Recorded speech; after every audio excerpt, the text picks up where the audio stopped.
আবার সোনা জিতলেন নীরজ। সোনার ছেলের আবার সোনা জয়। অলিম্পিক্সে সোনাজয়ী ভারতীয় জ্যাভলিন থ্রোয়ার নীরজ চোপড়া আবার ঘরে আনলেন সোনা। সম্প্রতি এক টুর্নামেন্টে বিপক্ষকে হারিয়ে চ্যাম্পিয়ন হলেন সোনার ছেলে। এনসি ক্লাসিকে সোনালী সাফল্য এলো নীরজ চোপড়ার। ৮৬.১৮ মিটার জ্যাভলিন ছুড়ে স্বর্ণ পদক জিতলেন তিনি। অংশগ্রহণকারী প্রতিদ্বন্দ্বী কোনো জ্যাভলারই নীরজের ৮৬.১৮ মিটার মার্ক অতিক্রম করতে পারেননি।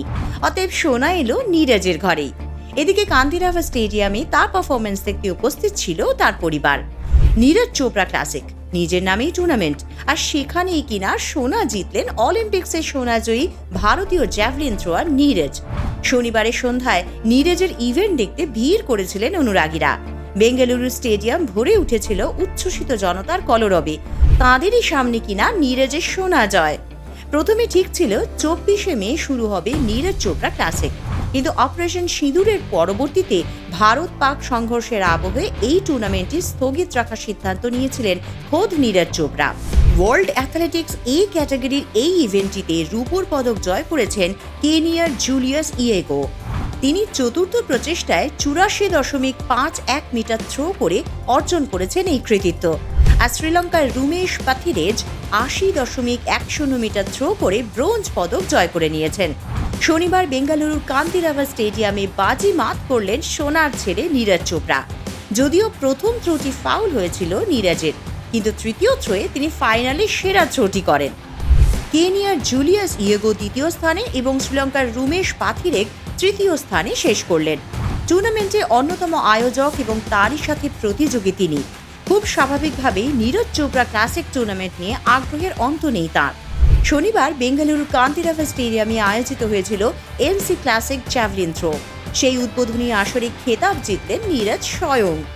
তিনি এই হাড্ডাহাড্ডি প্রতিযোগিতায় চেয়েছিলেন, আর হলো তাই। তবে ভারতের সোনার ছেলের বর্ষা ৯০ মিটারের ধারে কাছে পৌঁছতে পারেনি বলে আক্ষেপের সুর নীরজের গলায়। সোনা জয়ের পর নীরজের প্রতিক্রিয়া, বেঙ্গালুরুতে এই প্রতিযোগিতায় খেলে খুব ভালো অভিজ্ঞতা হয়েছে তাঁর। তবে তাঁর একটাই আক্ষেপ, তিনি আরও দূরে ছুটতে চেয়েছিলেন, কিন্তু উল্টো দিক থেকে হাওয়া বইছিল বলে সমস্যা সৃষ্টি হয়। তবে তিনি মানছেন হাড্ডাহাড্ডি প্রতিযোগিতা হয়েছে। নীরজ বলেন, সবচেয়ে বড় কথা যে সমর্থন আমরা পেয়েছি তা ভোলার মতন নয়। ৮৬.১৮ মিটার জ্যাভলিন ছুড়ে শিরোপা পান দুইবারের অলিম্পিক্স পদকজয়ী ভারতীয় অ্যাথলিট। যদিও প্রতিযোগিতায় দ্বিতীয় স্থানে রইলেন কেনিয়ার জুলিয়াস ইয়েগো। নিজের নামাঙ্কিত এই টুর্নামেন্ট নিয়ে নীরজের দারুণ আগ্রহ। সবাইকে চমকে দিয়ে সেই টুর্নামেন্টে চ্যাম্পিয়ন হওয়ার পর নীরজের মন্তব্য ছিল, এই টুর্নামেন্ট আয়োজনে প্রচুর ধকল রইল তার উপর পারফরমেন্সের চাপ তো আছেই, তাই নিয়ে বেশ চিন্তায় ছিলেন তিনি। তবে একথা তো সত্যি যে শেষ পর্যন্ত ঘরের মাঠে শিরোপা জয় বাড়তি আনন্দের তো আছে। তবে অনেকে মনে করছে নীরজের জয় নাকি প্রত্যাশিত ছিল।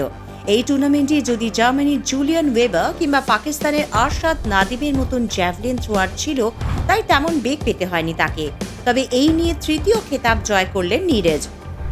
এর আগে প্যারিস ডায়মন্ড লিগ এবং পোল্যান্ড গোল্ডেন স্পাইক টুর্নামেন্ট খেতাব জিতেছিলেন তিনি। চলতি মৌসুমে এই নিয়ে নীরজের তৃতীয় খেতাব জয়। দারুণ ফর্মে আছেন তিনি।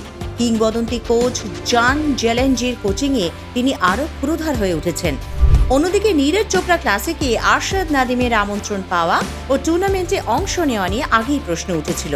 ভারত পাকিস্তান টালমাটাল পরিস্থিতির মধ্যেই প্যারিস অলিম্পিক্সে সোনাজয়ী আরশাদকে মোটেই বন্ধু হিসেবে মানতে চাননি নীরজ।